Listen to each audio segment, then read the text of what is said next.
இன்னைக்கு நம்ம பார்க்க போறது புரதசத்து நிறைந்த பச்சை பயிறு சுண்டல் எப்படி செய்யறதுன்னு பார்த்தலாமா? ஃபர்ஸ்ட் பச்சை பயிறு ஒரு சின்ன டம்ளர் அளவுக்கு ஒரு கிணத்துல சேர்த்துடுவோம்.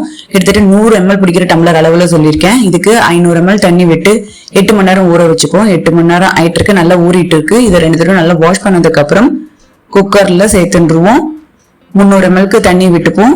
1/4 ஸ்பூன் மஞ்சள் பொடி, 1/4 ஸ்பூன் உப்பு சேர்த்துக்கலாம்.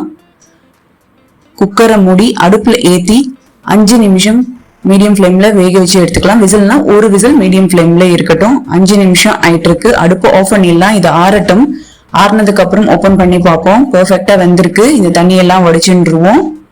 இப்போ அடுப்புல பேன் வச்சுட்டு 1 டேபிள் ஸ்பூன் அளவுக்கு எண்ணெயை விட்டுண்டு 1/2 ஸ்பூன் கடுகு, 2 காஞ்ச மிளகாய், கொஞ்சோண்டு கருவேப்பிலை, 3 பல்லு பூண்டு கிரஷ் பண்ணிட்டு சேர்த்துப்போம்.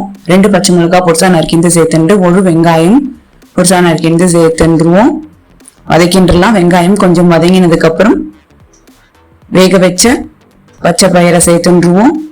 1/4 ஸ்பூனுக்கு உப்பு சேர்த்துப்போம். எல்லாத்தையும் நல்லா கலந்து விடுவோம். இத 2 நிமிஷம் மீடியம் ஃப்ளேம்ல அப்படியே வேக விடுவோம்.